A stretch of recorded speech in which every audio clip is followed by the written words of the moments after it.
하나님의 증거는 영생이다 이렇게 본문에 써 있잖아요. 저는 증거라고 하는 저 단어를 달리 조금 표현하면 계시라고 하는 말을 쓰고 싶은데요. 계시라고 하는 것은 감초인 것을 드러내다, 보여주다 이런 뜻이거든요.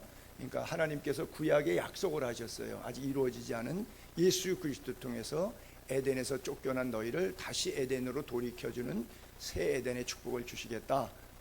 이것이 비밀처럼 약속으로 되어 있었는데 예수님이 오셔서 이렇게 펼쳐 보여주셨어요.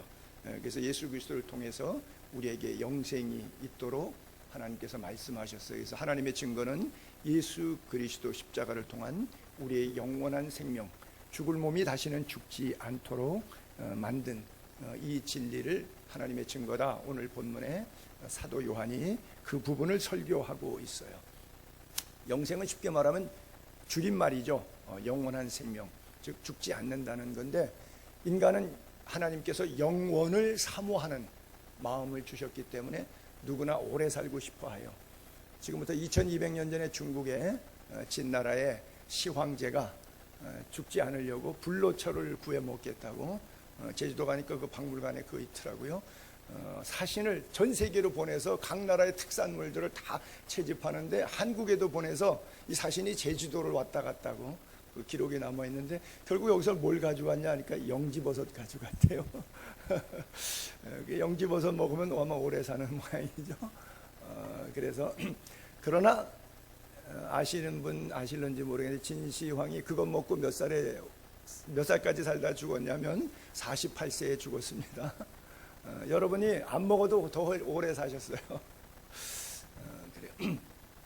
게놈 프로젝트라 그래가지고 인간 염색체 4기 배열의 나산형 주제, 아마 하도 뉴스나 그림으로 많이 보셨을 건데, 이것이 오른쪽으로 크냐 왼쪽으로 크냐 진행 방향이 있는데, 이것을 보면 이 사람이 50살에 간암 걸리고 60살에는 위장암 걸리겠구나, 70살에는 유방암 걸릴 가능성이 있겠구나. 예를 들어서 안젤리나 졸리 같은 사람은 미리 그냥 암이 안 왔는데도 그냥 절개 수술을 해버리잖아요. 그러니까 이런 자료나 통해서 왜 그런 일들이 벌어지냐, 오래 살려고, 영생하고 싶은 그런 의욕 때문에 이런 일들이 있죠. 김일성 그건 장수연구소에서 김일성이 자기가 80줄에 올라오니까 자기 피 빼내고 젊은 혈기방장한 피를 갖다가 깨끗한 피를 이렇게 수혈해서 피가름을 하고 이렇게 살았지 않습니까? 뭐 공기 맑은 해발 6000에 사는 게 좋다, 뭐 피가름이 좋다, 뭐 좋은 거면 다 먹었겠죠. 뭐 그래도 100살도 못 살았어요. 아마 82세까지 살았나 뭐 그런데요. 그래요. 제가 그리스에 있을 때 학술 세미나 때문에 서울대학병원, 해화동의 서울대학병원 원장이 왔었는데, 그 원장님하고 한 3일 동안 같이 뭐 먹고 통역 때문에 다니면서 이야기하다 보니까 그런 얘기를 해요. 지구에 그 휴스턴이나 뭐 이런 데 가면 냉동인간이 있대요. 지금 이 병으로 죽을 건데 앞으로 100년, 200년 뒤에 의학이 발달되면 이거는 아무것도 아니라는 거죠. 그 백신이 개발이 안 됐기 때문에 그 백신 개발된 다음에 나를 다시 깨워서 살게 해달라 그래서 마이너스 2000도에서 급속 냉각시켜 안에서 피를 뽑고 급속 냉각시켜서 해놨다가 이것을 나중에 이제 해동해서 피를 넣으면 이게 살아난답니다. 저는 안 믿죠.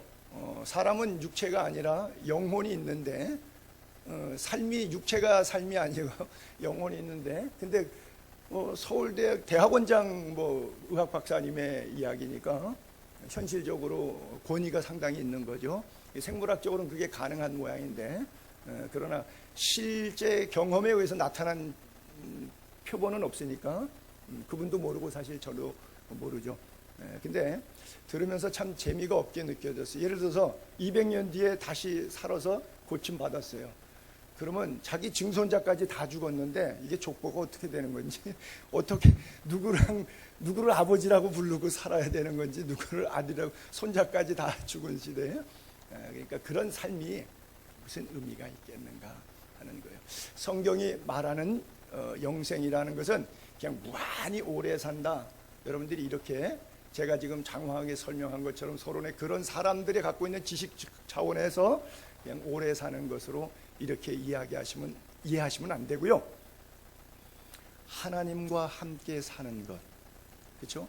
잃어버린 하나님의 형상을 회복하는 것, 이게 영생의 참된 의미예요. 있잖아요. 에덴에서 쫓겨나서 영원히 죽을 수밖에 없는 죄로 말미암아 사망이 들어와서 그냥 얼마 못 살고 죽는 그 인간이 비록 죽어도 다시 살겠고 하는 하나님의 말씀을 믿음으로 말미암아 예수 그리스도의 십자가를 통해서 하나님 나라의 백성 되어서 다시는 사망 권세가 나를 침탈하지 못하고 둘째 사망의 해를 받지 아니하고 하나님 나라에서 하나님과 함께 사는 것. 여러분, 사람은 태초에 영생으로 만든 존재입니다. 에덴 동산에서. 그래서 죄 때문에 죽음이라고 하는 것이 있지만 죽음 이후에 둘째 사망이라고 하는 심판이 있어요. 하나님의 백보자 심판 때 그 심판을 통해서 또 영생합니다. 여러분, 다 죽지만 인류가 다시 살아납니다. 마지막 나팔의 순식간에 호련히 변화해서 다시 사는데, 문제는 100% 다 영생하는데 예수를 믿은 사람은 하나님 있는 곳에서 영생하고 천국이죠. 예수를 안 믿은 사람은 하나님 없는 곳에서 영생합니다. 지옥이죠. 영생은 둘 다 합니다. 문제는 우리가 부활한 이후에 어디서 영생할 것이냐 하는 문제인데, 바로 하나님의 증거는 너희가 예수를 믿어야 나와 함께 살 수 있다. 내가 보낸 아들을 믿는 것이 곧 나를 믿는 것이다. 이 말씀을 장황하게 요한의 서신은 우리에게 하고 있는 거예요. 그래서 이 성경책이 이게 여상한 책이 아닙니다. 하얀 종이 까만 글씨, 이게 책이 아니라 이 책 자체가 살아있는 하나님의 말씀이고 영생의 길, 진리, 생명, 예수 그리스도의 참된 복음을 우리에게 가르쳐주는 것인데, 40년 50년 교회 다녔다고 이거 저절로 지식적으로 이해해서 영생이 오지는 않습니다. 영생이 어떻게 오느냐, 성경을 통해서 오는데, 성경을 너희가 영생을 얻을 줄 알고 믿고 있냐, 그 성경이 내게 대해서 예수 그리스도에서 증거한다 그랬는데, 이 성경을 누가 썼느냐, 성령의 감동으로 쓴 거예요. 사람이 썼지만 사람이 자의로 쓴 것이 아니라, 지식으로 문학 서적을 만든 것이 아니라 하나님의 감동을, 성령을 주어서 사람이 쓰게 했기 때문에 이 성경은 절대 지식적으로 공부하고 제자훈련 백날 해갖고 이해된다고 해서 영생이 내 안에 오진 않습니다. 어떻게 오느냐, 성경책의 저자이신 성령이 내 마음속에 감동해서 이 말씀이 살아있는 말씀으로 내게 올 때, 하나님은 죽은 자의 하나님이 아니라 산 자의 하나님인데, 말씀이 육신이 되어 우리 가운데 거하셨는데, 이 말씀이 살아있는 하나님 그 자체로 내게 올 때 살아도 살고 죽어도 산다. 왜? 예수 그리스도가 부활과 생명이니까. 예수 생명이 내 안에 있으면 그 영생이, 하나님이 허락한 영생이 내 안에 있다라고 하는 거예요. 그래서 다른 길은 없나니 오직 예수 그리스도, 그분 이름만 우리에게 영생을 줄 수 있는 길, 진리, 생명이다. 난 여러분들이 이걸 꼭 믿게 되기를 바랍니다. 그래서 하나님의 증거, 하나님의 계시가 바로 영원한 생명을 우리에게 깨닫게 해주는 거예요. 요한복음 17장 3절에 보게 되면, 영생은 뭐냐? 곧 유일하신 첫 번째 하나님을 아는 것, 두 번째는 예수 그리스도를 아는 것. 이게 영생의 길이에요. 그렇기 때문에 우리가 하나님을 안다, 예수 그리스도를 안다 그러면 그분의 무엇을 안다는 것인가? 창조와 타락한 우리를 구속하셨다는 것을 안다면 그분을 예배하지 않을 수 없어요. 예배가 뭐예요? 땡큐 갓. 이거 예배라 그래요. 그렇죠? 나 같은 죄인 살리신 주 은혜 놀랍다고 찬송하고, 하나님 감사합니다. 주를 위하여 살 수 있는, 세상이 나를 힘들게 하지만 그 속에서도 강한 믿음으로 세상과 나와 죄악을 이길 힘을 성령을 통해 권능으로 주옵소서. 그래서 하나님의 주시는 에너지 힘 가지고 살아야 돼. 이 에너지가 어디서 오느냐?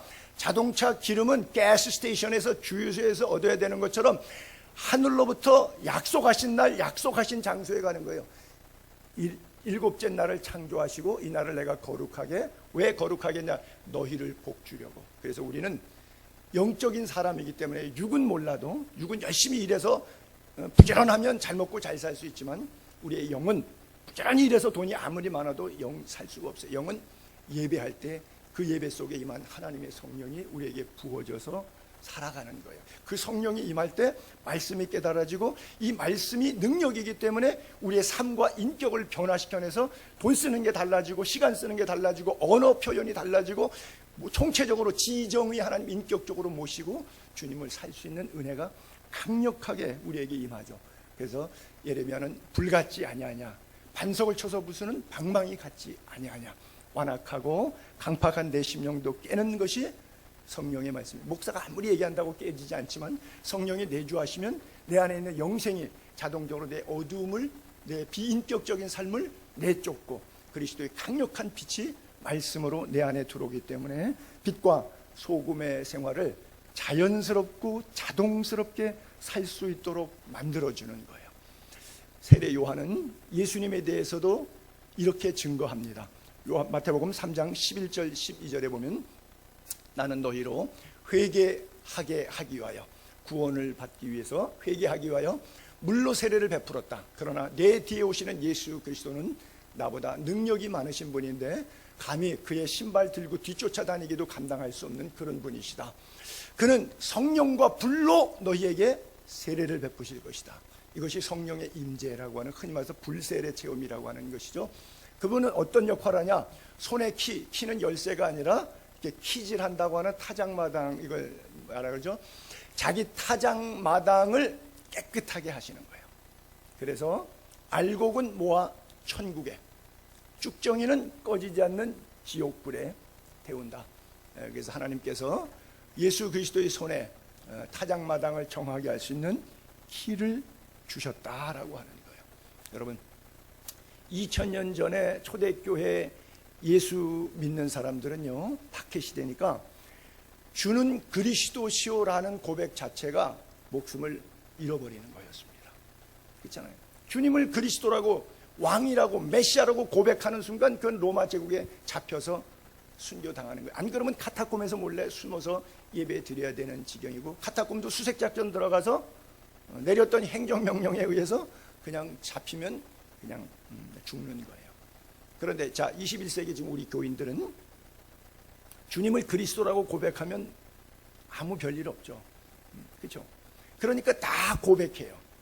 만약 1세기처럼 주는 그리스도라고 하는 고백을 삶으로 증명해낼 때 당하는 신체적, 경제적, 생명의 위협이 있다 그럴 때, 그럼에도 불구하고 주님은 나의 왕이라고, 메시아라고 고백할 수 있는 사람이 얼마나 있겠어요. 그러니까 초대교회와 현대교회의 성도들의 체질은 아마 이 경중을 하나님의 저울로 단다 그러면 차이가 나도 너무나 많이 나지 않을까 하는 생각을 해봐요. 요즘에 아프가니스탄 수도 카불까지 미군이 철수함으로 인해서 탈레반들이 점령해서 공개 처형하는 거 아마 여러분들도 보셨을 텐데 보니까 제가 뭐 이렇게 하루 이틀 동안 잠 못 자고 밥맛이 없을 정도로 마음이 너무 힘들더라고요.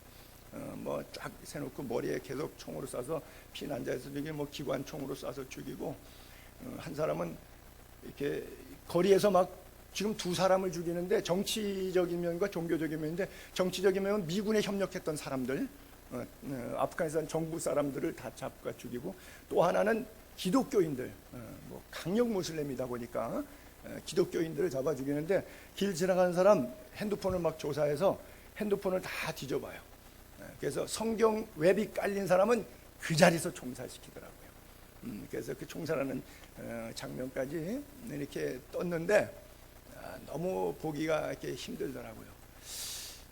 아마 요즘은 성경 웹을 다 지울 거예요. 그렇죠? 그래도 성경이 없기 때문에 내가 이걸 통해서라도 하나님의 말씀을 읽어야 된다고 하는 아프간에서 사는 기독교인들도 있을 거고, 그거를 빨리빨리 다 삭제하는 그런 사람들도 있을 거예요. 그게 만약 내 땅의 나라면 여러분은 어떤 결정을 지금 내리시겠습니까? 주님을 시인하시겠습니까? 아니면 하나님 아시잖아요. 이것 갖고 시인하고 부인하는 이런 거는 아니잖아요. 요 상황이 이러니까, 환경이 이러니까, 그렇죠? 비올 때 지혜롭게 소낙비는 피하는 것이 이 지혜지, 그걸 명청하게 소낙비를 막고 있는 것이 옳은 걸까요? 라고 하는, 여러분 만약에 그런 생각이 있다면 초대교회 교인들은 아무도 순교당할 필요가 없었고요, 일제시대 때 주기철 목사님, 손양원 목사님 굳이 돌아가실 필요 없었습니다. 저를 포함해서 토마스 선교사의 순교사화를 이야기하고 아펜젤로 선교사님의 성경 번역하러 가다가 어청도에서 배가 뒤집혀서 순교한 이야기를 하고 윌리엄 캐리의 선교사를 얘기하고 이런 배용규 선교사의 이야기를 하고 이런 이야기들을 하면서 감정을 자아내는 일에는 설교 재료거리로는 사용되는데 그게 왜 나는 아니어야 되는 거죠? 너희는 가서 모든 족속으로 제자를 삼아 아버지와 아들과 성령님을 세례 주고라고 하는 그 구절에 너희는 가라고 하는 그 너희라고 하는 you라고 하는 단어 속에는 나는 안 들어가 있는 거죠. 그거는 목사님, 그건 선교사님, 그건 전도사님이 가는 거지 나를 가라는 것은 아니야라고 우리는 성경을 읽죠. 우리는 성경을 읽을 때 내가 너를 복주고 두려워하지 마라. 내가 너와 함께하는 어디를 가든 너를 지키리라. 그 단어 속에 너라고 하는 단어는 나라고 하는 것으로 재해석을 분명히 잘 해냅니다. 맞습니다. 거기 너가 야곱이 아니에요. 납니다. 맞습니다. 근데 너희는 가서라고 하는 그 단어 속에 너희는 너희지 제3자지 1인칭 나는 아닌 거예요. 우리가 성경을 읽고 우리가 신앙생활하는 믿음은 21세기와 1세기의 성도는 바로 이 차이인데 이 차이는 어디서 극명하게 오느냐? 영생의 차이입니다. 그들은 영생을 확실하게 믿었기 때문에 하나님 감사합니다. 내가 그토록 기다렸던 오늘 주님 품에 안깁니다. 스데반처럼 하늘문이 열리고 인자가 하나님 우편에 쓰신 것을 영적인 눈으로 바라보면서 천부여 의지 없어서 손들고 옵니다. 주님 앞에 장렬하게 갈 수 있는 분토와 같이 세상과 죄악과 이 땅을 내려놓고 그토록 희망했던 우리가 그토록 수십 년 들어왔던 영생 하나님의 나라 천국 주님의 가슴품 잃어버렸던 하나님의 형상을 회복한 그 나라 기꺼이 갈 수 있는 은혜가 저와 여러분에게도 있기를 축복합니다. 우리가 예수 믿는 것은 그 이유고요. 교회의 존재 이유는 그것이고 목사의 목양 이유는 이것 하나밖에 없습니다. 물론 목회하다 보면 병든 영혼이 고침받기도 하고 망한 사업이 일어나기도 하고 그래도 결국은 죽어요. 병든 사람 10년 더 살아도 또 죽어요. 망한 사람 사업이 잘 돼봐야 교만만 하지 그러다가 교회도 안 나오고 이상하게 세상이 너무 재밌다 보니까 돈 갖고 할 수 있는 재미가 너무 많다 보니까 찌질하게 교회 안에서 그리고 헌금하면서 살 일이 없거든요. 그러다 보니까 세상이 갖고 있는 매력이 너무 좋아서 참 부자가 천국 가는 게 어렵다고 하는 말씀 그대로 그렇게 돼요. 그러나 다 잃어버려도 건강을 잃어도 물질을 잃어도 상황 인간관계 사면 초과를 당해도 살아계신 하나님의 영이 거룩한 영이 영생의 영이 내 안에 있다면 그 믿음 붙잡고 십자가 굳게 붙잡고 믿음으로 승리하며 나아갈 수 있게 되기를 바랍니다. 쭉적이 신앙 껍데기 신앙 돼서 불에 태워지는 그런 존재가 아니라 정말 알곡 같은 신자 될 수 있기를 바랍니다. 주님이 손에 키를 들고 타작마당을 정화하실 때 주님 제가 여기 있나이다 나를 보내소서라고 고백할 수 있는 자. 가끔 신학교에서 기도할 때마다 제가 강의식 전에 하나님 코로나를 주심을 인하여 진심으로 감사합니다. 그러면 아주 학생들이 경악을 하죠. 코로나가 아니었으면 말씀이 거울이 되어 내 신앙을 비춰보지 못했을 텐데 코로나를 통해서 내가 내 신앙의 현주소를 돌아볼 수 있었기 때문에 여러분 마태복음 10장 28절에 보게 되면 예수님의 설교의 한 토막에 이런 구절이 있어요. 몸은 죽여도 영혼을 능히 죽이지 못하는 사탄의 세력, 어둠의 세력은 세상은 두려워하지 말라. 그러나 오직 몸과 영혼을 능히 지옥에 멸할 수 있는 하나님, 성부, 성자, 성령 하나님은 두려워해라. 이게 혹시 바뀌어 있지는 않습니까? 왜? 하나님은 안 보이니까 두려워하진 않아요. 근데 돈과 권력과 힘의 세상은 보이는데 보이니까 두려워하는 거예요. 참새 2마리가 한 아사련에 팔리지 않느냐? 그러나 너희 아버지께서 허락하지 아니하시면 하나도 땅에 떨어지지 않는다. 참새 1마리 떨어지는 것도 in his time에 떨어지는데 내 생명의 시간표가 그냥 떨어지는 것 아니죠. 너희에게는 머리털까지 다 세신 바 되었나니 두려워하지 말라. 너희는 참새보다 귀한다. 여러분 자기 머리카락 몇 개인지 아시는 분이 지구 78억 인구 가운데 있을까요? 단 한 명도 없어요. 대략 의학적으로 이게 8만 개 정도를 해서 10만 개까지 있다고 그래요. 머리카락이. 근데 자기 머리카락 어제 내 머리카락이 몇 개인지 주님은 아세요. 오늘 내 머리카락 몇 개인지요. 내일 일주일 뒤에 내 머리카락이 몇 개인지 다 세신 바 되신 하나님. 카운팅 하시는, 머리카락 몇 개인 것까지 내 인생에 찾아오셔서 간섭하시고 관심을 가지시는 그 하나님, 그 하나님의 영생이 내 안에 있다 그러면 세상을 살면서 두려워할 것이 있을까요? 없지요. 왜요? 그러니까 머리털까지 다 카운트하고 하는 하나님의 내주하심이 내 안에 있다면 세상을 두려워하지 말고 살으라는 거예요. 왜? 너는 참새보다 귀하잖아. 여러분, 참새만도 못해서 염려하겠습니까? 공중나는 새, 길쌈도 수고도 안 했는데 창고도 안 짓지만 하나님이 먹이신다. 그들보다 낫다라고 말씀하시지 않습니까? 우리가 왜 세상 살면서 지나치게 두려워해서 쭉정이 껍데기 무늬만의 신자처럼 어느 때까지 그렇게 살아가겠습니까? 세상을 두려워하지 않고 자신과 죄악과 세상을 넉넉히 이기는 그리스도의 사랑에서 우리가 끊어지지 않는다는 귀한 확신 갖게 되기를 바랍니다. 그래요. 시간과 생명의 주인이 하나님이고 그 하나님이 내 안에 영생을 주셨기 때문에 우리의 창조주 되신 그 하나님을 날마다 찬양하며 나아가는 거예요.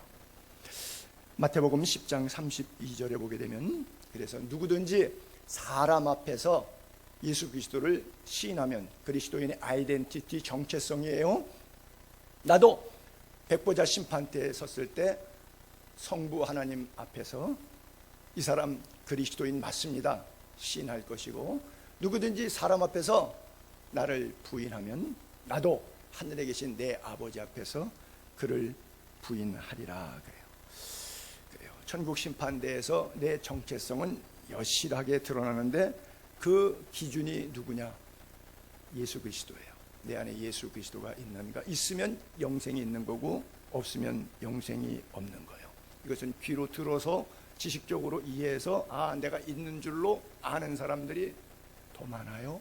그렇기 때문에 성령께서 여러분들을 주장하실 수 있도록 그렇게 기도할 수 있게 되기를 바랍니다. 초대교회 교인들과 현대 교인들의 영생의 확신의 차이가 그들의 삶을 얼마나 다른 삶을 살게 했는가 우리가 생각해 보면서 정말 성령 하나님이 내주하시기를 부르짖고 기도해야 될 줄로 압니다. 고린도전서 12장 3절에 보게 되면, 내가 너희에게 알리노니 하나님의 영으로 말하는 자는 누구든지 예수를 저주할 자라 하지 않는다. 또 성령으로 아니하면 누구든지 예수를 주님, 왕, 메시아, 창조주라고 고백할 수 없다. 바로 하나님의 영, 성령. 요즘에 인터넷이나 모든 글 댓글 보면 90%는 개독교, 먹사 이래서 악플들이 이렇게 나오죠. 그러니까 예수 그리스도를 저주하고 교회를 저주하고 하나님의 종들을, 물론 저주받아 마땅한 종들도 있겠지만 그럼에도 불구하고 신실한 하나님의 종까지 도배급으로 이 개독교가 전체적으로 욕을 먹는 이유는 그들의 댓글, 그들의 언어 속에는 하나님의 영으로 말하는 것이 아닌 거죠. 하나님의 영으로 말하는 자는 그리스도 예수를 저주하지 않죠. 그 많은 저주, 악플 댓글들은 다 어디서 나오는 거예요? 악한 영으로부터 나오는 것이죠. 만약에 우리 안에 성령이 있다면 성령은 예수님을 나의 왕이십니다. 주, 임금 주자잖아요. 누구든지 예수를 왕이라고 고백할 수 없다. 즉 성령만이 우리를 주님을 왕으로 모실 수 있다라고 하는 말씀이죠. 여러분 안에 영생의 확신이 있습니까? 한번 스스로 여쭤보시길 바라고요. 자문자답을 얻어보세요. 그러면 영생의 확신은 여러분들의 삶에 뭘로 나타나냐? 넘치는 기쁨으로 나타나요.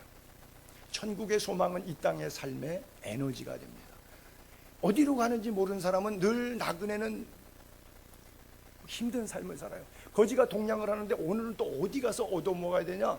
방향과 좌표가 없어요. 바다를 항해하는데 나침판이 없고 어디로 가는 목적지가 없다 그러면 그 배가 표류하지 않겠어요? 어떤 인생은 인생을 살면서 어디로 가는지 모르니까 목적지와 방향이 설정되어 있지 않기 때문에 표류하는 인생처럼 내 인생은 내 것이니까 부어라 마셔라 조져라, 오늘 하루는 천국이면 it's okay, 이런 삶을 사는 사람들이 얼마나 많은지 몰라요. 이 땅에서 잠시 왔다 가는 삶, 영원한 삶이 무엇인지를 깨닫고 다시 본향으로 돌아가는 깊은 은혜가, 하나님의 만져주심이 여러분 속에 있기를 바랍니다. 그래요. 예수를 너무나 잘 알고 있었죠. 베다니 마을에 나사로, 마르다, 마리아 얼마나 친해서 예수님 오실 때마다 쑥식을 제공했던 그런 가정이잖아요. 특별히 예수님이 사랑했고, 나사로가 죽었을 때도 예수님께서 부활을 증거하시기 위해서 자꾸 와서 사람들이 찾아와서 나사로 지금 병들었으니까 와서 안수기도 한번 해주면 예수님 뭐 손만 대면 나으니까 고쳐달라도 죽은 지 이틀째나 돼서 가시죠. 나흘 때 가시죠. 마르다가 동구 밖에서 예수님을 만나서 장탄식을 합니다.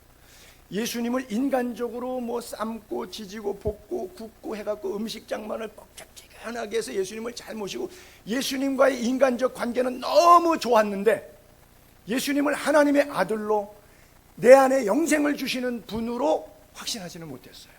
그분이 부활과 생명체이신 것은 몰랐어요.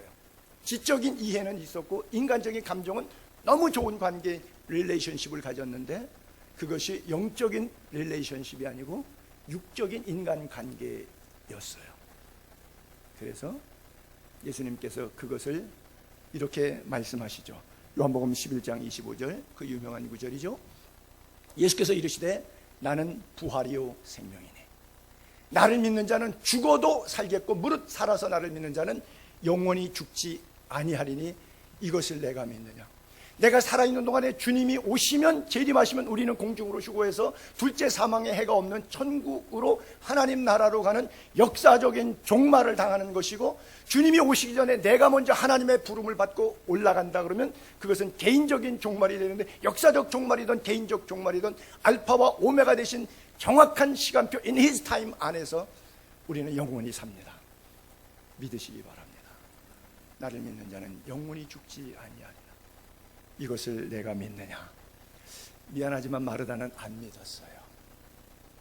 예수님하고 그렇게 친한데도 교회를 50년 다녔는데 신학을 전공했는데 목사인데 장로인데도 너무 기독교 좋고 교회 좋고 우리 목사님 좋고 사치기 삽사뽕 쎄쎄쎄하고 교회에서 행사 가면 맛있게 먹고 제자 훈련하면 깔깔대고 있고 나눔할 때 너무 행복하고 함께 어려운 기도 제목 나누면 손붙 잡고 기도하니까 너무 그 분위기가 좋은 거예요.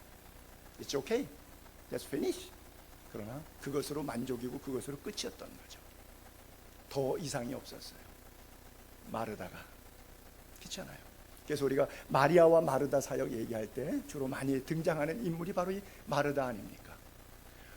동일한 삶 속에 예수 그리스도를 한 시대에 만나고 있지만 그 자기 눈앞에 있는 예수 그리스도를 바리새인들처럼 서기관처럼 하나님의 아들로 모시지 못하는 자가 있는가 하면 주여 나를 불쌍히 여기소서 세리와 창녀처럼 무릎을 꿇고 감히 얼굴을 들지 못하고 주의 도우심을 구하고 나사렛 예수여 나를 불쌍히 여기소서 육신의 눈은 감겼지만 여리고 갔던 소경이 바디메오가 주 예수 그리스도의 영생을 대망했던 것처럼 여러분 가슴 속에 주님을 대망하는 마음 열린 영안이 있게 되기를 바랍니다.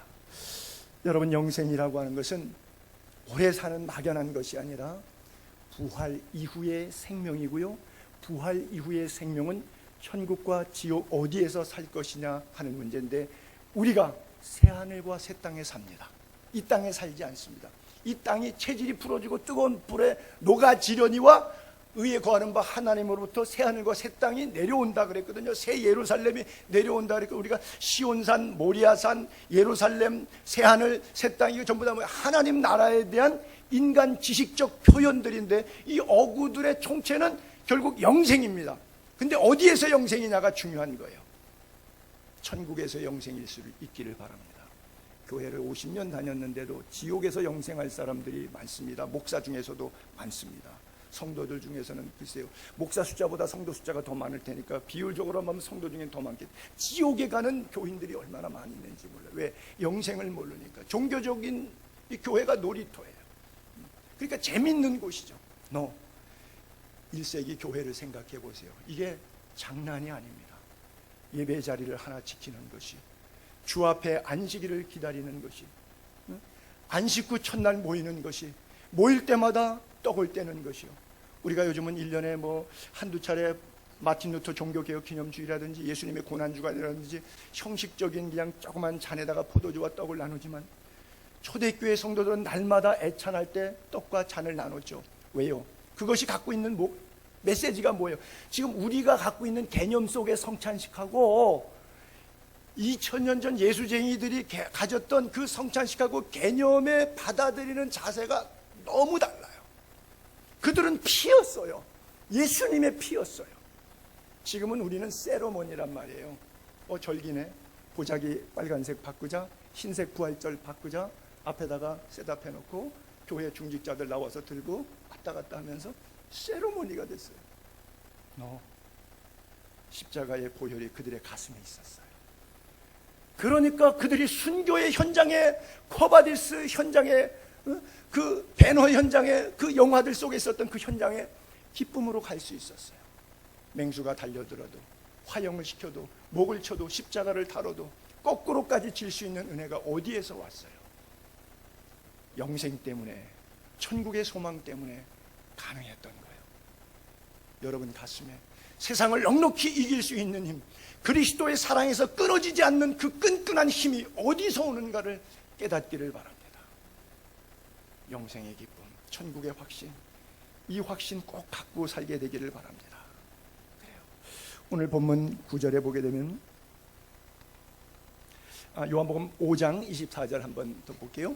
내가 예수님의 말씀이에요. 마르다에게 했던 말씀에 이어서 계속 중요한 메시지를, 내가 진실로 진실로 너희에게 이르노니 내 말을 듣고 또 나 보내시를 믿는 자는 영생을 얻었다. 그래서 심판에 이르지 않는다. 왜? 사망에서 생명으로 이사갔다. 진실로 진실로 반복해서 또 말씀합니다. 너희에게 이르노니 죽은 자들이 하나님의 아들의 음성을 들을 때가 오나니, 예수 그리스도의 십자가의 복음을 들을 때가 오나니 곧 이때라. 듣는 자는 살아나리라. 듣고 사는 여러분 되기를 바랍니다. 제 목회의 이유는 그거 하나예요. 여러분 재밌게 놀고 맛있게 먹고 즐겁게 시간 보내다가 여러분하고 저하고 다 같이 지옥 간다면 이건 놀이터예요. 그렇잖아요. 저는 종교 사기꾼이고 그래요. 여러분 안에 영생이 있기를 바라고요. 한 사람이라도 지옥 간다면 정말 저는 목회할 맛이 없는 거예요. 그렇죠? 여러분들이 좀 힘들어져도, 육체적으로 고난을 당하고 인간관계 어려워도 그것을 위해서 눈물로 기도는 하겠지만 그것이 제가 바라는 목회의 이유는 아니에요. 여러분들이 잘 먹고 잘 사는 것이 제 목회의 이유는 아닙니다. 여러분들이 상황적으로 힘들어져도 괜찮아요. 하나님이 여러분들을 거룩하게 만들어 가시는 훈련의 과정이라면, 우리 송집사님 오늘 기도처럼 고난이 하나님의 은혜이기 때문에 고난 이꼬르 은혜라고 하는 grace of God exchange 하는 힘이 하나님으로부터 있다면 얼마든지 넉넉히 세상을 이길 수 있어요. 여러분 자신을 이길 수 있어요. 그래서 영생 얻으셔야 돼요. 천국 가셔야 돼요. 그냥 헛 발걸음 하시면 안 돼요. 나는 여러분 안에 예수 그리스도의 피 묻은 십자가의 보혈이 여러분의 피가 늘 순환되는 것처럼 날마다 흐르고 또 흐르고 새로운 피로, 예수의 피로 피가름되는 역사가 있기를 바랍니다. 본문에서 9절과 10절에 만일 우리가 사람들의 증언을 받을진대 하나님의 증거는 더욱 크다. 하나님의 증거가 뭐냐? 이것이다. 아들에 대하여 예수 그리스도 십자가의 사건, 이걸 증언하는 거예요. 그래서 하나님의 아들을 믿는 자는 자기 안에 증거가 있고, 하나님의 아들을 굳이 믿지 않겠다고 버티는 사람은 오히려 하나님을 거꾸로 거짓말하는 자로 만드는 거예요. 이는 하나님의 아들 대하여 증거를 믿지 않기 때문이라고 말씀하고 있어요. 아들이 있는 자에게는 생명이 있고 아들이 없는 자에게는 생명이 없다고 이후절에 말하죠. 여러분 보세요.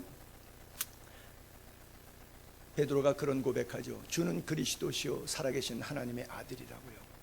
이것이 성경의 마태복음 16장 16절의 하나의 고백으로 흘러가지 않고 여러분 삶 속에 녹아있기를 바랍니다. 정말 주님이 나를 구원하실 메사이아, 크라이스트, 구세주라고 하는 것이 믿어지고요. 그분의 우리처럼 인간의 난자와 정자의 결합으로 오신 것이 아니라 인카네이션, 성령으로 하나님이 아들로 이 땅에 보내신 분 믿게 되기를 바랍니다. 이게 믿기가, 전도가 참 어려운 것이요. 왜 말밥통에 태어나서 나무에 매달려 죽냐? 하나님이라는 존재가. 그 사실을 증명할 길이 없어요. 그러나 성경은 말합니다. 십자가는 하나님의 능력이요 하나님의 지혜라고. 말씀대로 믿는 수밖에 없어요. 하나님의 능력이고 하나님의 지혜. 정말 믿었더니 그 속에서 십자가의 보혈 속에서 하나님의 능력이 나타났고, 그렇게 살았더니 하나님의 말할 수 없는 지혜가 우리의 삶을 이끌어 가시더라고요. 무식해서 믿어지지 않았고 유대인에게는 깨르찜한 것이고 좀 똑똑한 헬라인에게는 미련해 보이는 것이었어요. 우리가 생각할 때 전혀 말밥통에서 나서 나무에 달려 비참하게 죽는 33살의 예수가 우리를 구원할 것 같은 하나님의 아들일 것 같은 생각은 들지 않았어요. 적어도 왕궁에서 나서 메시아로서 멋있게 빵발에 울리면서 슈퍼맨처럼 사역될 줄 알았는데 너무나 낮고 천하게 거지왕처럼 살다가 비참하게 돌아가신 그분을 믿어야 된다는 사실에 대해서 전도하기도 민망했고 내 자신도 믿어지지 않았어요. 그러나 어느 날 성령께서 나로 하여금 그것을 믿게 하시니까 야, 십자가가 하나님의 능력이구나. 그렇게 스펙이 좋았던 가말리에서 문화에서 공부했던 로마의 시밀관을 가지고 천하의 3개국어를 하면서 돌아다녔던 대제사장을 독대할 수 있었던 사도 바울도 믿을 수 없었지만 나머지 자기 가졌던 모든 스펙들을 쓰레기통에 처박으면서 이것 때문에 내가 예수 못 믿었구나. 배설물이다. 그리스도를 아는 지식이 가장 고상한데 내 스펙 때문에, 내 율법 때문에, 내가 살아왔던 삶의 경험, 연륜, 내 지식, 내 경제 능력, 내 삶의 모든 울타리에 나를 보호했던 이 보호막들이 결국 내가 하나님께 한 걸음 더 가까이 나아가는데, 복음을 내 삶 속에 실천해내는데, 주님을 영접해서 영생을 소유하는데 전부 방해물이 되었다는 거예요. 그래서 쓰레기통에 처박습니다. 배설물로 여겼다. 하나님의 증거가 내 안에 있을 때 내가 가졌던 세상적인 삶의 경험 속에 오는 모든 증거들은 아무런 가치가 없는 것들입니다. 하나님만이 우리의 믿음의 대상이에요. 그분만이 우리를 영생을 줄 수가 있어요. 그분 앞에 오늘도 무릎으로 나아가서 하나님께서 나를 도우시기를 기도해야 돼요. 우리가 이 땅 살면서 진정 두려워해야 될 것이 무엇인 줄 아십니까? 늘 이 시간도 질문해 보세요. 내 안에 영생이 있는가? 다른 말로 내가 오늘 하나님의 부름을 받으면, 눈 감게 되면 다시 눈을 떴을 때 내가 영생할 장소가 어디겠는가? 정말 내가 하나님을 사랑하고 있는가? 내가 나를 사랑하느냐? 3번 물으실 때 그 도전 앞에 예, 제가 주님을 사랑한다고는 그 베드로의 고백이 거꾸로 십자가를 지는, 자존심이 상하는, 피가 거꾸로 솟는 상황 속에서도 그가 그 길을 포기하지 않고 기꺼이 갈 수 있었던 것처럼, 왜 이 길 끝에 양손에 면류관 들고 환하게 웃으면서 우리 머리 위에 씌워주시려고 기다리시는 그 모습, 스데반이 열려진 하늘 속에서 바라보았던 그 주님, 인자가 하나님 우편에 앉아 계시다고 계시록에 보게 되면 예수님을 얘기할 때 인자가 하나님 우편에 앉아 계시다고, 계속 앉아 계시다고 써 있어요. 근데 사도행전 7장을 읽어보세요. 스데반이 올라올 때는 주님이 기립하셨어요. 서신 것을 보도다, 이렇게 써 있어요. 여러분, 우리가 그냥 보통 사람이 올 때는 앉아 있지만 특별한 귀빈이 오면 일어서서 영접하죠. 그렇죠? 나는 12제자들의 순교, 뭐 바울의 순교 이런 걸 보면서 주님이 일어서셨다는 표현이 없더라고요. 근데 집사님이, 스데반 집사님이 순교하시니까 주님이 일어나세요. 감격스럽지 않으세요? 여러분들의 삶이 너무 귀해서 여러분들이 영생의 소유 하나님 앞에 있는데 주님이 너무 기뻐서 일어나 계시는 그 모습, 그 모습을 느낄 수 있다면, 바라볼 수 있다면 세상이 여러분들을 아무리 힘들게 해도 세상을 이길 힘이 여러분들이 말씀을 통하여 생깁니다. 이 믿음으로 사는 거예요. 보이는 것으로 살지 않습니다. 보이는 것은 잠깐이요, 보이지 않는 것은 영원한 거예요. 우리는 영원한 영생의 삶을 갖고 있습니다. 이 땅에 잠시 왔다 가는 100년도 않는 짧은 삶이 우리를 힘들게 한다고 할지라도 재점검해 보세요. 여러분 손에 24시간에 거의 핸드폰 안 떨어질 거예요. 집에 놓고 나왔거나, 식당에서 밥 먹다가 놓고 나왔거나, 차에서 놓고 내렸거나, 그냥 다시 총알같이 가서 핸드폰 가져옵니다. 왜? 핸드폰 없으면 안 돼. 영생 없으면 안 되는데, 그 영생의 가치와 영생 잃어버리고 믿음 떨어졌는데도 모르고 핸드폰만도 못한 영생, 핸드폰만도 못한 믿음 생활은 아닙니까?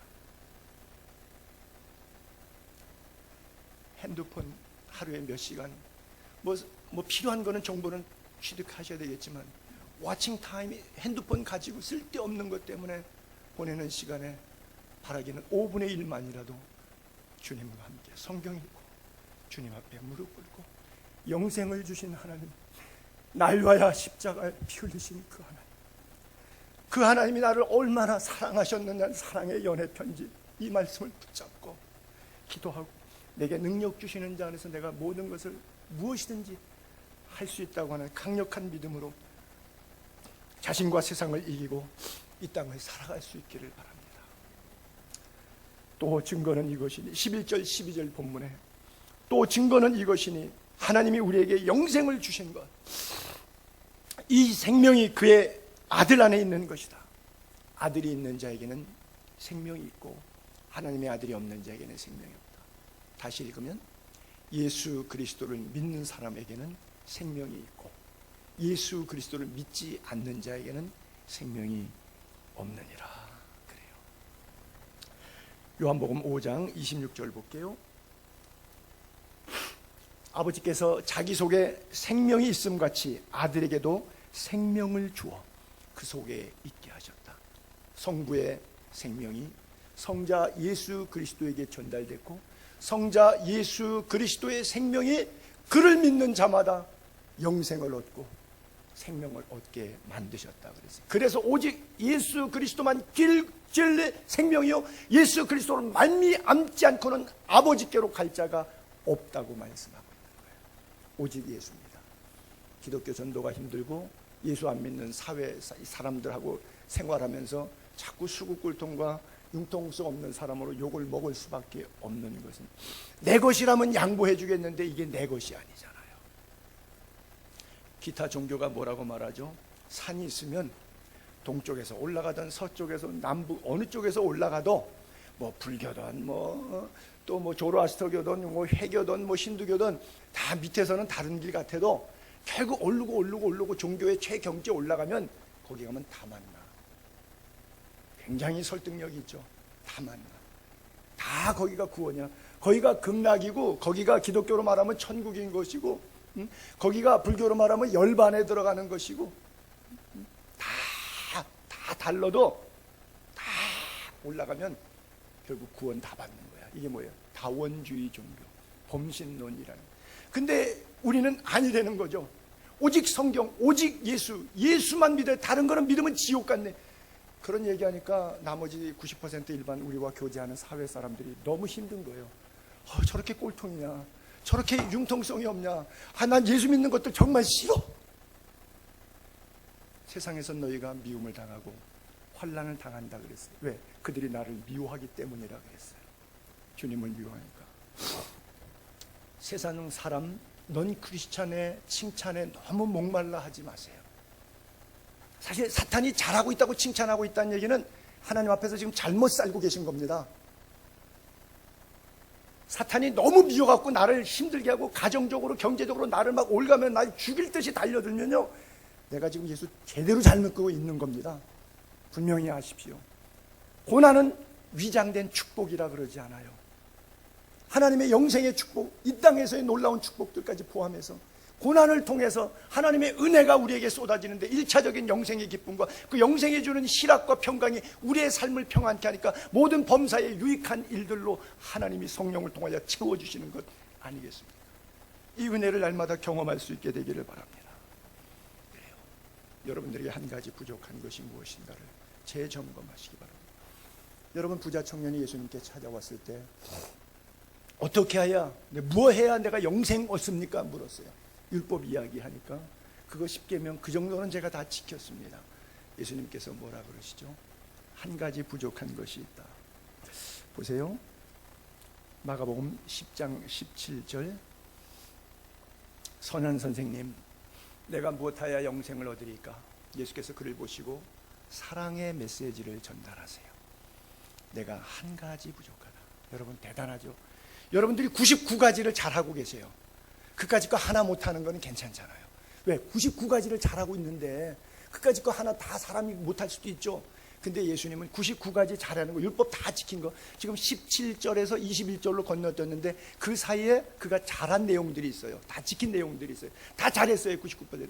근데 주님은 사랑의 메시지가 그 사람에게 부족한 한 가지, 그것은 그분에게 물질이었어요. 그래서 가난한 자를 볼 수 있는 영적인 눈, 왜? 부가 집중되어 있기 때문에 구조적 모순이라서 가난한 사람을 볼 수 있는 것이 하나님의 마음이기 때문에 그 개인에게 있어서는 그 문제가 한 가지였고요. 어떤 사람에게는 그것이 이성일 수도 있어요. 어떤 사람에게 그것이 명예일 수도 있어요. 어떤 사람에게는 이 한 가지가 권력일 수도 있어요. 자기가 좋아서 붙들고 있는 그 취미생활일 수도 있어요. 그 한 가지 때문에 하나님의 말씀을 놓치는데 다 지킨다고 생각하는 거죠. 바로 이 문제를 짚은 거예요. 그리고 와서 나를 따르라. 근데 결국 제자 되기를 포기하고 그가 재물이 많음으로 근심하며 슬픈 기색을 띠고 갔다고 써 있어요. 결국 영생을 놓쳤죠. 이 땅 사는 100년도 안 되는 삶에 돈 몇 푼 호주머니에서 지키려고 영생을 놓친 거죠. 두 주머니에 영생을 넣을 것이냐 재물을 넣을 것이냐, 하나님과 재물을 겸하여 섬길 수 없는 가운데 재물 때문에 영생을 놓는 사람들이 얼마나 많습니까? 교회에도 재물 목적으로 나와서 망했는데 교회 나가서 기도하면 또 목사님 기도 받으면 풀린다더라, 돈 많이 준다더라. 여러분, 저 무당 아닙니다. 하나님의 말씀이 99% 순종은 100% 불순종이라고 제가 늘 말씀드리죠. 신앙생활은 두 개의 기둥이 필요합니다. 구원을 위해서 절대 믿음, 예수 그리스도에 대한 절대 믿음이 필요해요. 천국 가기 위해서는 절대 순종이 필요합니다.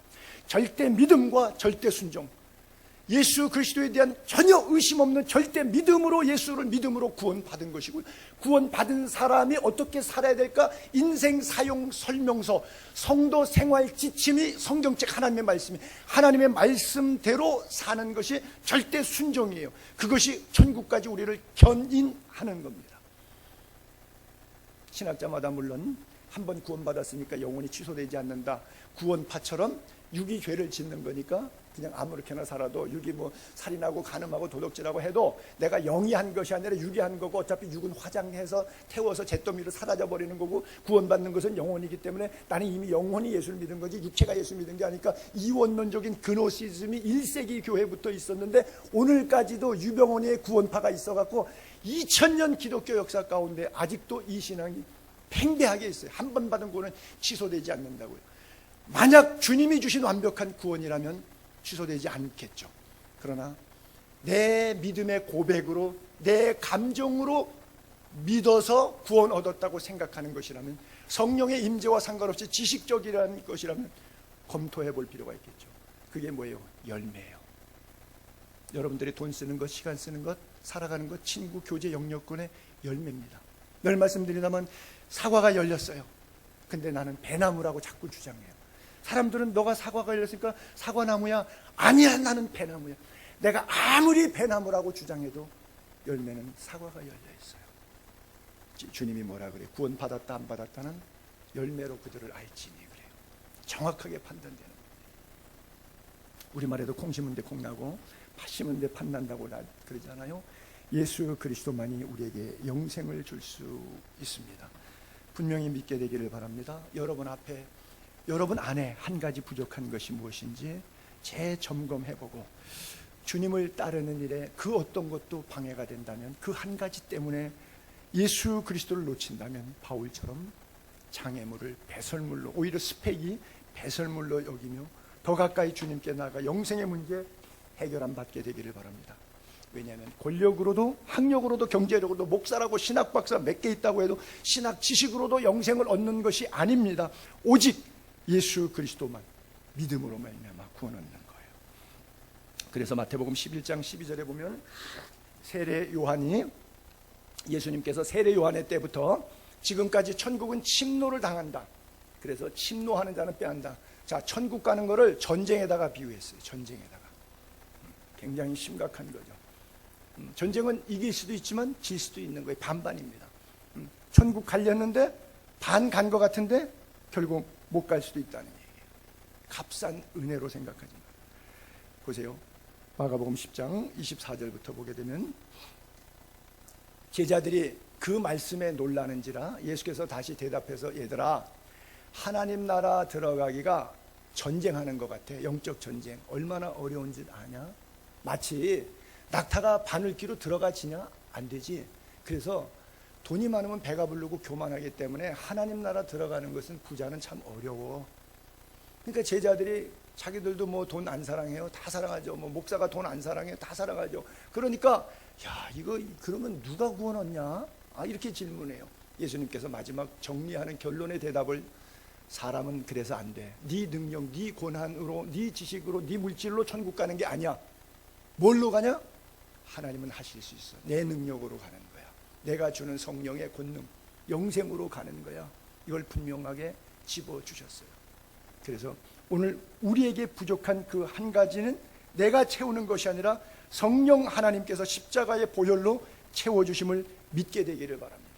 천국 들어가는 거, 여러분 예수 믿는 거 만만하지 않습니다. 그래서 이 본문은 뭐 부자냐 아니냐 가난하냐 이 질문이 아니라 하나님의 영생이 내 안에 있는 사람이냐 영생이 없는 사람이냐, 이거를 지금 주님이 묻고 있는 거예요. 한 가지 부족한 거 다 가졌어도, 율법도 지키고 돈도 가지고 권력도 다 있어도 내 안에 영성이 없으면, 영생이 없으면 없다는 거예요. 그래서 한 가지 부족한 건 여러분 안에 다시 영생이 있는가를 좀 돌아봤으면 좋겠어요. 물질은 사실은 축복 개념으로 우리가 많이 이해하는데, 제가 누누이 강조하는데 은사 개념으로 이해하세요. 하나님이 불러시기 10의 양이 주어지면 10의 양만큼 일하라는, 100의 양이 주어지면 100의 양만큼 일하라는, 물질은 복이다 이렇게 생각하지 말고 하나님께서 나에게 불러시키는 탤런트다. 2달란트, 5달란트, 어떤 달란트가 주어지든지 간에 하나님 앞에 최선을 다해서 내 생명이 끝나는 호흡의 코끝에 호흡이 멈추는 그 순간까지 하나님의 영광을 위하여 가장 멋지게 선한 청지기처럼 살아갈 수 있기를 바랍니다. 로마서 6장 23절에 보면 죄의 삭은 사망이고 하나님의 은사는 뭐라고 했냐면 영생이라고요. 근데 그 영생은 아까 말씀한 것처럼 예수 그리스도 주 안에 있는, 예수 안에 있는 영생, 그렇죠? 그래서 우리가 은사 그러면 성령의 은사 그러면 뭐 이렇게 뭐 뒤집어지고 뭐 방언하고 예언하고 뭐 병고침하고 능력행하고 뭐 이런 은사 개념이 거기에 머물러 있어요. 근데 그것은 있을 수도 있고 없을 수 있는 성령의 나타나는 현상 가운데 하나지 본질이 아니란 말이에요. 본류가 아니라 가지의 일부분에 불과하단 말이에요. 근데 가지 일부 붙잡고 이것을 하나님의 은사라 그러면 몸통을 놓쳐요. 하나님의 은사는 뭐예요? 천국 가는 거예요. 결국은 무슨 은사든 무엇은 성령의 사역이든 그것을 통해서 예수 믿고 구원 얻고 새 생명 얻게 하는 데 있지, 그것을 집행하는 목사가 회중들 앞에 나 영빨 센 사람이야 라고 자기 영적 본의를 드러내는 데 사용되면 이건 틀린 거예요.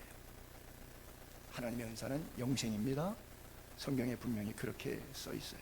그래서 덕과 유익을 위해서 뭐가 덕이고 뭐가 유익이에요? 죽을 사람 살리는 것, 새 생명 얻게 하는 것, 영생 얻게 하는 것, 이것이 바로 덕과 유익이 아니겠습니까? 여러분, 진정한 부자, 성경의 부자에 대해서 다 부정적으로 써 있는데 긍정적으로 서 있는 사람 딱 한 사람이 있어요. 마태복음 27장, 예수님 돌아가셨을 때 시체를 자기 무덤에 넣었던 아리마대 요셉이죠. 아리마대라고 하는 마을에 사는 부자 요셉. 이 마태복음의 저자는 세리마태에서 늘 돈을 세던 사람이라서 그런지 여러 다른 복음서에도 보면 비슷한 것들이 있는데 여기에는 꼭 부자자를 넣었어요. 이 마태는. 거기는 마태가 낸 게 아니라 성령께서 넣게 하셨던 이유가 있겠죠. 요셉이라는 사람인데 그도 예수의 제자, 12제자에 포함되지는 않지만 추종자 가운데 한 사람이란 뜻이에요. 빌라도에게 갔어요. 시체를 달라 하니 빌라도가 내주라. 굉장히 권세가 있는 사람이죠. 사내들의 공의원이었거든요. 그 다음에 예수를 시체를 가져왔어요, 요셉이요. 그리고 깨끗한 세마포로 싸고 바위 속에 자기 새 무덤에 넣어두고 큰 돌을 굴려 무덤 문에 놓고 갔어요. 여러분, 예수님이 살았을 때 오병이어 기적을 나툴 때 5,000명 다 먹고 남았죠. 무리를 걸었던 사람, 뭐 사병이어, 칠병이어 기적도 4,000명 먹고 남은 것도 있죠. 나사로 살리는 것, 나인성 과부의 청년아 일어나라 살리는 것, 회당장 야이로의 딸을 살리는 것, 산에 올라가서 팔복 설교하는 것, 산상 설교, 평지 설교, 주옥 같은 메시지를 영육간에 3년 동안 쫓아다녔던 그 많은 사람들, 심지어 12제자까지 포함해서 살아있을 때 예수님이 행한 능력 때문에 엄청난 수천의 군중이 따라왔어요. 정작 죽은 예수, 십자가 지실 때 제자들 다 도망갔어요. 아무도 여러분 상상을 그렇게 해봅시다. 예수님이 돌아가셔서 십자가에, 그러면 12명 제자들이 남아서 장례 집례해야 되는 거 아니에요? 몇 놈 도망갔다고 해도 몇 명이라도, 그래도 몇 명이라도 주는 그리스도시요 살아계신 하나님이라고 고백했던 베드로라도 남아서 그 시체 수습해야 되잖아요. 다 도망갔어요. 산 예수, 능력 나타나고 돈 있는 예수, 권력 있는 예수에게는 빌붙었는데 능력 떨어지고 십자가 지고 고난과 역경과 환란이 오니까 다 도망가더라고. 주변에 사람 다 떨어져 나가더라고요. 이게 인간관계 속에서 그대로 나타나잖아요. 보세요. 그러나 그 예수는 산 예수, 죽은 예수, 부활 예수, 같은 예수라고 하는 영생의 믿음이 아리마대 요셉에게 있었어요. 그러니까 단백질 덩어리, 피, 고름 덩어리 전부 다 알코올로, 향유로 아마 닦았을 거예요. 모략으로 닦았을 거예요. 닦고 하얀 세마포를 준비해서 자기가 부자니까 이제 가족묘를 쓰려고 사놨던데 한 번도 안 썼는데 거기에 모셔요. 여러분, 진정한 부자입니다. 누가복음에 보게 되면 저 부자를 이렇게 설명하고 있어요. 누가복음을 넘겨볼게요.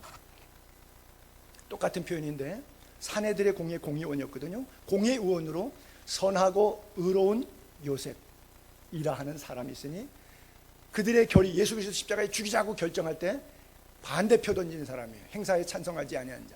그는 유대 동네 아리마대 사람인데 하나님의 나라를 기다리는 자. 바로 이게 핵심이에요. 그가 왜 부자냐? 바로 하나님의 나라를 기다리는 자. 이게 뭐예요? 그 안에 영생이 소유된 자였어요. 그는 돈이 많아서 부자가 아니라 하나님의 나라가, 영생이 그 안에 있었기 때문에 성경에 그토록 지구상에 예수님 당시에 부자가 한둘이 없겠습니까? 부자 얘기만 써도 성경책이 부족할 정도로 부자 스토리 많을 거예요. 그런데 다 부자에 대해서는 대체적으로 부정적으로 썼는데 딱 한 사람, 아리마대 동네에 사는 요셉은 선한 요셉, 의로운 부자였기 때문에 이 부자를 그렇게 표현했는데 바로 키워드가 하나님의 나라를 기다리는 자. 여러분 안에 하나님 나라 있습니까? 오병이어때 도시락을 내놨던 아이의 가슴에 하나님의 나라가 있었어요. 주님의 장례 직전에 300데나리온도 더 되는 옥합을 깬 그 여인의 가슴에 하나님의 나라가 있었어요. 그들은 삶으로 하나님 나라를 찬송 부르고 있었어요. 1925년이니까 지금부터 약 100년 전에 시카고에 있는 감리교회 밀러 사모님이 목회의 길을 가면서 고난 십자가의 길인데 이런 찬송가 시를 적었어요. 제가 가사만 읽을게요. 주 예수보다 더 귀한 것은 없네. 이 세상 부귀와 바꿀 수 없네. 영 죽을 내 대신 돌아가신 그 놀라운 사랑 잊지 못해. 주 예수보다 더 귀한 것은 없네. 이 세상 명예와 바꿀 수 없네. 이전에 즐기던 세상 일도 주 사랑하는 내 마음 뺏지 못해. 주 예수보다 더 귀한 것은 없네.